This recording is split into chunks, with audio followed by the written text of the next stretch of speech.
अस्सलाम वालेकुम। बहुत अफसोसनाक ख़बर है। आप सबके शायद दिल टूट जाए सुन के। सारे नौजवान ख़ास तौर पे जेन ज़ी के बच्चे बच्चियां जो हैं, पंजाब हुकूमत ने फ़ैसला किया है कौम की सेहत को मद्देनज़र रखते हुए कि इलेक्ट्रॉनिक सिगरेट्स और वेप जिनको कहा जाता है या पॉड्स, उनको बैन कर दिया जाए पंजाब के अंदर। अभी हम 30 सेकेंड्स ऑफ साइलेंस रखेंगे। So here is the debate. पहले मैं आपको ग्रैंड कंस्पिरेसी बताता हूँ, उसके बाद फिर हम सीरियस डिस्कशन में जाते हैं। ग्रैंड कंस्पिरेसी ये है कि वेप्स इसलिए बैन हुए हैं बिकॉज सेम रीज़न जिसकी वजह से शीशा बैन हुआ था, बच्चे मर रहे हैं, बच्चों की सेहत ख़राब हो रही है। तो आई suspect that it's a move by Pakistan tobacco because they don't manufacture these. ज़्यादातर ये चाइना से आते हैं। अगेन इसकी एक स्कैम का एलिमेंट भी है जो हमने कवर भी किया आपको पहले भी। तो इस तरह के जो वाइसेस होते हैं आमतौर पर ये टैक्सेशन रीजंस की वजह से या किसी कार्टेल या किसी मोनोपोली के एग्जिस्ट करने की वजह से बैन की जाते हैं। बहुत रेयर है तारीख़ इंसानियत में कि हुकूमतें जो हैं वो मॉरल जस्टिफिकेशंस की वजह से या अखलाकी वजूहात से जो है वो लोगों के अंदर किसी वाइस को रोकना चाहते हैं। तो ये एक बात है, साइड पे इसको रख देते हैं।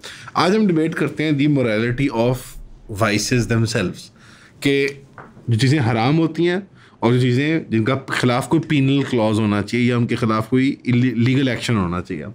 हराम वो चीज़ होती है जो हम प्राइवेट कैपेसिटी के अंदर अल्लाह के हुजूर जवाब दें, यानी कि हमें प्राइवेट मॉरल गाइडेंस दी जाती है कुरान और हदीस के ज़रिए या अखलाकी एक ज़रूरत को देखते हुए कि आप फलाना काम ना करें और आप फलाना काम ज़रूर किया करें। इसी तरह होता है एक हुक्म के तौर पे, एक रिकमेंडेशन के तौर पे डिफरेंट ग्रेड्स हैं, यानी कुछ चीज़ें जो हैं वो फ़र्ज़ हैं, कुछ सुन्नत हैं, कुछ नफल हैं, कुछ चीज़ें वाजिब हैं आपके ऊपर, कुछ चीज़ें कानूनन आपके ऊपर वो उनकी गिरफ्त होती है वगैरह वगैरह। तो सिगरेट्स और वेपिंग सिमिलर कैटेगरी के अंदर आते हैं निकोटीन कंजम्पशन की। वैसे तो निकोटीन को अगर आइसोलेट करके देखा जाए तो निकोटीन जनरली एक न्यूट्रोपिक के तौर पे देखा जाता है। इशू ये है कि निकोटीन के डिस्पेंसेशन के सिस्टम्स अच्छे हमने नहीं डेवलप किए, यानी ये जला के पीना या हीटअप करके टबैको को पीना। आज के जदीद दौर में जो काफ़ी ज़्यादा बायो हैकर्स होते हैं, हेल्थ वाले जो लोग होते हैं जो न्यूट्रोपिक्स और मल्टीविटामिन्स और मिनरल्स का बहुत ख्याल रखते हैं, तो वो निकोटीन को पैचेस या लॉजेंजेस की शक्ल में ले लिया करते हैं क्योंकि निकोटीन के हेल्थ बेनिफिट्स भी नज़र आते हैं। कुछ एंटी कैंसर प्रॉपर्टीज़ भी हैं। I know that sounds insane but yeah nicotine itself the substance, everything around the nicotine is harmful. चाहे वो केमिकल सब्सटेंसेस हों जो वेप्स के अंदर आपके होते हैं जो उसको फ्लेवर और बैलेंसिंग और वो देने के लिए होते हैं, चाहे वो जो कंबशन के ज़रिए सब्सटेंसेस पैदा होते हैं कन्वेंशनल सिगरेट्स या टबैको को जलाने से, कार्बन मोनोऑक्साइड वगैरह, टार वगैरह जो पैदा होती हैं वो आपकी लंग्स वगैरह में इकट्ठी हो जाती हैं और आपकी आर्टरीज़ को भी अफेक्ट करती हैं। कार्सिनोजेंस जो होते हैं आर्टरीज़ को श्रिंक करती हैं और ये सारी चीज़ें कॉज करती हैं स्मोकिंग और वेपिंग दोनों के अंदर। ये तो होगी जो बायोकेमिकल रियलिटी है निकोटीन की या टबैको की। जो डिबेट है वो ये है कि कानूनन क्या एक इंसान को ये इस्तेकाक है कि वो किसी वाइस में इंगेज करे प्राइवेट कैपेसिटी के अंदर अपनी ज़ात की हद तक और उसको उसके ख़िलाफ़ कोई प्यूनिटिव एक्शन ना हो। इस्लामी जो राय है वो यही है कि जो हमारे कानून में भी कुछ हद तक रिफ्लेक्ट होती है कि जो वाइसेस मुतलकन हराम बताए गए हैं जैसे कि शराब वगैरह है, जुआ है, जो पब्लिक हार्म क्रिएट करते हैं और एक पब्लिक मेनेस बन जाते हैं, उनको तो किसी भी कैपेसिटी के अंदर अगर आप उसके राइट को आप एक्सरसाइज करें तो आपको जो एज ए क्रिमिनल ट्रीट किया जाएगा, उसके खिलाफ आपके खिलाफ पीनल क्लॉजेज होंगे। जैसे कि अगर आप पब्लिक में शराब पी लें या आप कोई जुए का अड्डा खोल लें, जुए के अड्डे को विजिट कर लें वगैरह वगैरह। फिर कुछ वाइसेस होते हैं जो एक इंसान के अपने पर्सनल होते हैं जिसको हुकूमत लेजिस्लेट नहीं करती, एक एटीट्यूड्स को चेंज करने की कोशिश कर सकती है, कल्चर को इन्फ्लुएंस करने की कोशिश कर सकती है, PSAs करती है, पब्लिक सर्विस अनाउंसमेंट्स करती है, बच्चों को स्कूल लेवल पे इन्फ्लुएंस करती है कि वो उन वाइसेस में ना पड़े, जैसे कि सिगरेट स्मोकिंग है, जैसे कि ओवर ईटिंग है या ओबिसिटी है वगैरह। मैं इसकी एक मिसाल देता हूँ कि क्या हुकूमत शुगरी ट्रीट्स, कैंडीज़ और बेकरी आइटम्स को बैन कर सकती है? क्या ये मॉरल डिसीजन होगा कि लोग ओवर ईट करते हैं, शुगर एडिक्शन होती है लोगों को, लोग अपनी सोशल और मेंटल प्रॉब्लम्स को रिजॉल्व करने के लिए खाने को मुड़ते हैं एज अ कोपिंग मैकेनिज्म वगैरह वगैरह। ओबिसिटी माशरे के अंदर फैली हुई है, आप खुद स्क्रीन के ऊपर इस वक्त मुलाहिजा कर सकते हैं कि मैं काफ़ी मोटा हो चुका हूँ। पर बहरहाल क्या शुगर डिपेंडेंसी या एडिक्शन जो है इज़ इट समथिंग जिसको कानूनन लेजिस्लेट किया जा सकता है? ये एक डिबेट है that is to be had. Personally मेरी इस पे क्या राय है, मैं इतना कंफर्टेबल नहीं हूँ कि मैं सारी उसकी तफसील में जाऊँ कैमरा के सामने, बट एक मुझे उम्मीद है कि ये डिस्कशन और ये जो बैनिंग का अमल है, ये आपके जहन में इस सवाल को ज़रूर उठाएगा कि at least as an exercise, as an intellectual exercise, के कहाँ लिमिटेशन आती है हुकूमत की टू लेजिस्लेट अवे और टू लेजिस्लेट सर्टन बिहेवियर्स, कि वो कानून बनाए, और कहाँ पे इंसान की इंडिविजुअल ऑटोनॉमी शुरू होती है कि अगर वो वाइस में भी इंगेज कर रहा हो, किसी बुरे काम में भी इंगेज कर रहा हो, तो उसके पास वो हक हासिल है कि वो उसका और अल्लाह के दरमियान उसका अपना मामला है। जैसे कि हमने एक शुगर की मिसाल में देखा। बहरहाल ये डिबेट है, ओवरऑल इसका नेट इफेक्ट मेरे ख्याल में अच्छा ही आएगा। वेपिंग पर्टिकुलरली का ये मसला है कि सिगरेट्स फिर भी रेगुलेट हो जाती हैं कि अंडरेज लोग ना रहें, खैर वो भी तो इतनी अच्छी तरह नहीं होती थी, लेकिन वेपिंग के कलरफुल फ्लेवर्स, जायके, खूबसूरती, इजी यूज़, स्मेल नहीं आती, गंदगी नहीं होती, उंगलियां नहीं गंदी होती आपकी, कहीं भी इस्तेमाल कर सकते हो। इसकी वजह से आई थिंक निकोटीन कंजम्पशन बच्चों के अंदर ओवरऑल बढ़ गई है बनस्बत सिगरेट्स के। सिगरेट को छुपाना होता है, जलाना होता है, उसके कुछ लवाजमात भी हैं, माचिस की डिब्बी है, सिगरेट ख़रीदनी है वगैरह वगैरह, बदबू आएगी, हाथ धोने, मुँह में कोई टॉफ़ी डालनी है, and so on and so fourth. लेकिन इसकी जो ईज़ ऑफ एक्सेस है, और ये गले में नहीं लगती बनस्बत सिगरेट के, ये बच्चों को पीने में आसानी आती है, तो इंक्रीजिंगली लड़कियां भी इसको पीना शुरू हो गई। आमतौर पे हमारी कंजर्वेटिव माशरत में कन्वेंशनली ख़वातीन नहीं पीती, और जितने कम लोग सिगरेट पिए उतना अच्छा है माशरे के लिए मेरे ख्याल में। लेकिन अब छोटी बच्चियों के अंदर भी और छोटे बच्चों के अंदर भी अगेन इसके फ्लेवर्स बहुत अट्रैक्टिव होते हैं, बचगाना कैंडी लाइक फ्लेवर्स होते हैं, मार्शमेलो, स्ट्रॉबेरी वगैरह वगैरह। तो एक लंबी तवील डिबेट है, बट ओवरऑल नेट गेन मेरे ख्याल में होएगा पाकिस्तानी अवाम का, पंजाब के लोगों का, और पाकिस्तान टबैको का। तो ये है अब तक की with regards to the vape ban. बहुत पुलिस ऑफिसर्स ऐसे भी रहे जिनके साथ मेरा बड़ा अच्छा रिलेशन रहा, मेरे ड्रग बडीज़ रहे, उनके साथ मैंने हेरोइन पी, उनके साथ मैंने मेथ पी। वही थाना जो कब्जे को डील कर रहा है, रेप को डील कर रहा है, मर्डर को डील कर रहा है, लॉ एंड ऑर्डर को डील कर रहा है, रिलीजियस ऑफेंस को डील कर रहा है, वही थाना और वही स्ट्रक्चर जो है वो आपका नारकोटिक्स को भी डील करता है। तो ड्रग्स खरीदना ऑनलाइन काफ़ी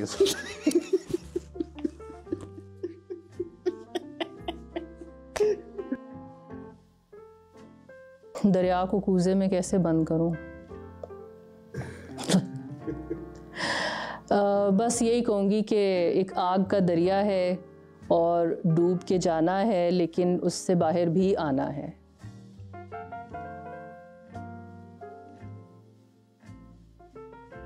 कौन सा वाला सच बोलना? हाँ कुछ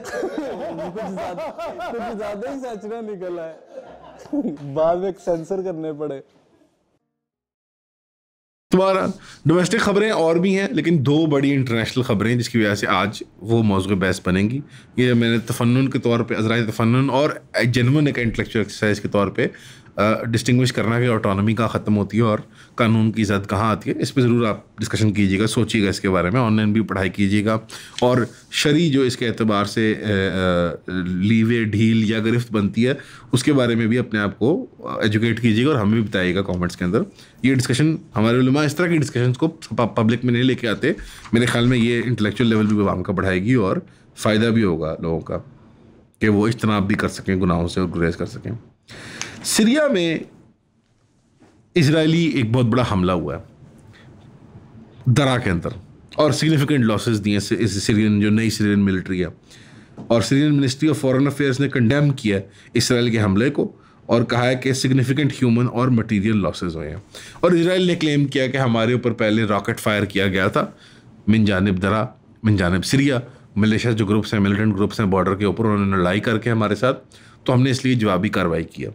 पहले तो मैं ये वाजे कर देना चाहूँगा कि सारे जो लिबरल भाई बहन थे हमारे, और फार लेफ्ट के भी, जो 10 साल सिविल वॉर के जो मेन एरा था जिसके अंदर ईरान ने वहाँ पे एक फिस्तायत मचाई थी, इसके बावजूद कि ईरान की हम बाकी पॉलिसीज़ को रिस्पेक्ट कर सकते हैं, लेकिन सीरिया के अंदर ईरान ने और हिजबुल्लाह ने जो पॉलिसी परसू की थी वो बहुत ही जारहाना थी, ज़ालिमाना थी, और एक मासूम आवाम के ऊपर उन्होंने एक फिस्तायत का माहौल क्रिएट किया हुआ था और कत्लेआम किया हुआ था।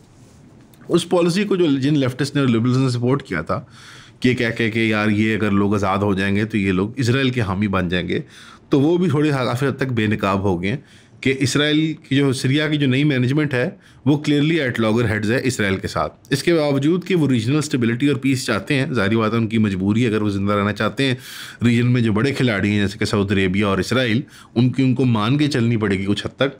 इसके बावजूद उनके अंदर जो टेंशन्स हैं innate built into the geography Israel और सीरिया की, वो रिजॉल्व नहीं हो सकती। और उसी वजह से ये कह देना कि ये जो मैनेजमेंट है ये गद्दार हैं इस्लाम की, एक फ़लस्तीन के गद्दार हैं, ये जायज़ नहीं है। जो कल्चरल क्रॉस ओवर है फ़लस्तीनियों के दरमियान और सीरियंस के दरमियान, बुनियादी तौर पे ये दोनों लोग एक ही कौमियत के होते हैं, इनको शामी कहते हैं। ये बिलाद शाम के लोग हैं। इनके कल्चरल टाइज़, एथनिक टाइज़, रिश्तेदारियाँ, बिजनेस टाइज़ ये 1000 साल पुराने हैं। और इसके अंदर मेरे, आपके और ईरान के सर्टिफिकेट की ज़रूरत नहीं है उनको, वो सन्स ऑफ द सॉइल हैं। तो बहरहाल ये एक डेवलपमेंट है जिसको देखना आने वाले दिनों में हमें लाजमी इस पर नज़र रखनी चाहिए। मैं आपको भी रिकमेंड करूँगा कि आप नज़र रखें, क्योंकि सीरिया जो टेरिटरी है वो ना सिर्फ एक आप कह लें एक और बुलवार्क बन गया इसराइल के ख़िलाफ़, बल्कि वो एक बैटल ग्राउंड भी बन सकता है टर्की और इसराइल की कॉन्फ्रंटेशन के लिए, जो कि गल्फ़ के अंदर नई एक बैलेंसिंग एक्ट बन गई है जब से ईरान का इनखला हुआ है इस रीजन से और टर्की इसके अंदर एक मैदान के अंदर एंटर हुआ है। और टर्की, ये बात याद रखी जाए कि पाकिस्तान का भी बहुत बड़ा गहरा हिलाया है और नेटो के अंदर भी है। तो ये बड़ी अजीब गरीब किस्म की खिचड़ी बनी है। तो आने वाले दिनों में ये अनफोल्ड कैसे करती है इसको हम ज़रूर देखेंगे इंशाल्लाह। और अल्लाह करे कि सीरिया के लोग और फ़लस्तीन के लोग महफूज रहें और यहाँ जो खून-रेज़ी है, हालत जंगी है, वो अवॉइड हो जाए और इसराइल का जो मामला है वो पीसफुली रिजॉल्व हो जाए इस गासिबाना रियासत का। अब मैं चाहूँगा कि आप ये वीडियो मुलाहिज़ा फरमाएं, ये ऐड कर दीजिएगा सलमान साहब। ये मैथ्यू मिलर साहब की है जो कि वाइट हाउस के स्पोक्स पर्सन थे और उन्होंने एक डिफेंस रेज़ किया है कि मैं सिर्फ एक एम्प्लॉय था और मेरी जॉब थी जो मैं कर रहा था, और वाइट हाउस का मौक़िफ़ और है और मेरा ज़ाती मौक़िफ़ और है with regards to the genocide जो पैलेस्टाइन के अंदर हो रहा है। Do you think what's going on in Gaza now is a genocide? I don't think it's a genocide, but I think I think it is without a doubt true that Israel has committed war crimes. You wouldn't have said that at the podium. Yeah, look, because when you're at the podium, you're not expressing your personal opinion. You're expressing the conclusions of the United States government. अगर इस बंदे की बातों को हम लें तो सवाल ये बनता है कि जिस हॉलोकॉस्ट की बुनियाद पे, झूठी बुनियाद है, यानी मैं हॉलोकॉस्ट की बात नहीं कर रहा, लेकिन इसराइल की बुनियाद हॉलोकॉस्ट नहीं है। इसराइल का मंसूबा हॉलोकॉस्ट से पहले तैयार हो चुका हुआ था और उसका काम अंडरवे था। हॉलोकॉस्ट को जिसको बहाना बनाया जाता है जस्टिफाई करने के लिए इसराइल के वॉर क्राइम्स को, इसराइल की फैशिज्म को, रिलीजियस फनेटिसिज्म को, उसके अंदर भी मैं बताना चाहूँगा कि जो न्यूरमबर्ग ट्रायल्स हुए थे जर्मन ऑफिसर्स के, उनके अंदर भी जो स्पोक्स पर्सन भी थे जिस तरह मैथ्यू मिलर साहिब हैं और बाकी अफसरान जिन्होंने क्लेम किया था ये डिफेंस के, देखें हमने ये वॉर क्राइम्स किए, हमने ये मासूम लोगों को कत्ल किया, उन पर टॉर्चर किया, उन पर जुल्म किया, लेकिन हम सिर्फ ऑर्डर्स को फॉलो कर रहे थे, हम सिर्फ प्रोफेशनल मुलाजिम थे। ये डिफेंस दुनिया ने तब नहीं एक्सेप्ट की और दुनिया आज भी एक्सेप्ट नहीं करती। आपकी प्रोफेशनल ड्यूटी एक तरफ, वॉर क्राइम्स कमिट करना, इंटरनेशनली रिकग्नाइज रूल्स को तोड़ना, एक जनरल इंसानियत के हद को पार करना, और मतलब जो इवन बुनियादी मजहबी असूल हर मज़हब में कुछ हद तक पाए जाते हैं उनको तोड़ना, उनकी पामाली जो है ये कभी भी एक्सेप्टेड नहीं है, चाहे लाइन ऑफ ड्यूटी के अंदर हो, चाहे किसी सर्विस के अंदर हो। लेकिन इससे एक बात तो वाज़ेह होती है कि मॉरल कॉन्शियस और नॉट, जो पब्लिक प्रेशर है, जो हीट है, मैथ्यू मिलर जैसे अफसरान ने जो फेस किए पिछले 1.25 साल में अमेरिकन पब्लिक से और दुनिया की आवाम से, वो उनको ज़ाती तौर पे फील, उसकी तपिश ज़रूर होती है। America as an institution, as a country तो ज़रूर रेजिस्ट कर रहा है कि वो फॉर्मल रिकग्निशन दे इस जेनोसाइड को, जो कि स्पेन और ममालिक आपको नज़र आ रहे हैं यूरोप में आस्ता आस्ता रिकग्निशन की तरफ जा रहे हैं। इवन यूके जो है वो अब तनकीद उस पर वो आयद कर रहा है इसराइल के ऊपर कि यार ये यहाँ पे जेनोसाइड वाला मामला बनता जा रहा है, हालांकि वो बन चुका है। और ख़ास तौर पे ये जो भूख और कहत साली की हालत बन चुकी हुई है, इसने जल्दी ट्रिगर किया लोगों के अंदर फाइनली, ख़ासतौर पे यूरोपियन गवर्नमेंट्स के अंदर कि यार ये एक जेनोसाइड बनता जा रहा है। अमेरिका इसके बावजूद इसको रेजिस्ट कर रहा है, लेकिन इंडिविजुअली आप लोगों को आइसोलेट करते हैं, टारगेट करते हैं, नेम एंड शेम करते हैं, बॉयकॉट करते हैं, उसकी अफादियत आप देख सकते हैं कि उसको अपनी ड्यूटी से बाहर निकल कर भी पोलाइट सोसाइटी के अंदर पार्टिसिपेट करने के लिए मानना पड़ रहा है कि एक जेनोसाइड है। मैं ये नहीं कहता कि मैथ्यू मिलर की एक कॉन्शियस ग्रो हो गई है, वो एक मॉरल आदमी बन गया, वो है अभी भी बगैरत, और प्रोफेशनल मजबूरी कभी भी किसी कोर्ट ऑफ लॉ में और अल्लाह के हजूर भी क़यामत के दिन नहीं क्लेम की जा सकती अपनी जुल्म को, अपने जुल्म को, अपने जबर को जस्टिफाई करने के लिए, उसको पर्दा देने के लिए, उसको कवर करने के लिए। तो मैथ्यू मिलर अपनी जॉब छोड़ भी सकते थे अगर इतना ही उनको मॉरल प्रेशर फेस होता था कि उनकी अपनी फ़िक्र और अपनी सोच वाइट हाउस की फ़िक्र से मैच नहीं करती थी और वो उसको जेनोसाइड के तौर पे वाकई में मानते थे। और वाकई में अगर इतना, यानी बुनियादी तौर पे उसने एडमिशन क्या किया, उसके लिए बेहतर था कि वो एडमिट ना करता, बाय द वे वो कायम रहता। उसने बुनियादी तौर पर ये एडमिट किया कि हाँ, हज़ारों लोग की जाने गई, लाखों लोग ज़ख्मी हैं और लाखों लोग बेघर हैं, लेकिन मुझे इतना फ़र्क नहीं पड़ता कि मैं अपनी जॉब छोड़ दूँ, मैं अपनी जॉब करता रहूँगा। अब ये आदमी जाएगा कल को किसी थिंक टैंक में, किसी लिबरल इदारे के अंदर, किसी NGO के अंदर, तो वो NGO पॉलिसी बनाएगा या कोई थिंक टैंक पॉलिसी बनाएगा, या वो किसी ह्यूमन राइट्स एक्टिविस्ट को अवार्ड देंगे या किसी पॉलिसी पेपर पे हमें शाबाशी देंगे, और हमारे लिबरल्स और सेकुलर कहेंगे कि वाह कितना प्रोफेशनल आदमी है कि उसने अपनी ज़ाती राय को अलग रखा अपनी प्रोफेशनल रिस्पॉन्सिबिलिटी से। ये फ़िक्र, ये सोच इसने पिछले 200 साल को जो मैकेनाइज्ड मशीनी इंसान का तस्वुर है कि जो कॉन्समेट प्रोफेशनल होता है उसके अपने जज्बात का कोई अमल दखल नहीं होता जंग में, जंग की प्रोसिक्यूशन में, मार धाड़ में, जैसे वो सिर्फ एक ड्यूटी परफॉर्म कर रहा होता है। इंसान एक इकोनॉमिक फैक्टर है एक बड़ी इकोनॉमिक फार्मूला या पॉलिसी के तहत, उसके अंदर ये जो इंसान है, मशीनी इंसान, ये नामंजूर है। ये जदीदियत का इंसान इस्लाम के साथ कंपैटिबल नहीं है, और ये जो कदीमी इंसानियत है जो हमेशा से रही है, ये उसके साथ भी कंपैटिबल नहीं है। ये मैं लंबी डिबेट कर सकता हूँ, कंज्यूमरिज्म, कैपिटलिज्म, सेकुलर तस्वुरात से निकलने वाला ये प्रोफेशनल आदमी है। यानी एक बात रोमानवियत की है, लेकिन आज से 200 साल पहले, सेकुलर निज़ाम से पहले, ये आप तस्वुर रख सकते थे कि एक कप्तान, एक मेजर, एक कर्नल, एक ब्रिगेडियर, एक स्पोक्स पर्सन, एक ब्यूरोक्रेट, वो ऑल्दो एक professional quote and quote environment में काम कर रहा होता था, लेकिन उसकी इनफरादी इंसानियत जो है वो गालिब आ जाती थी उसकी ड्यूटी के ऊपर।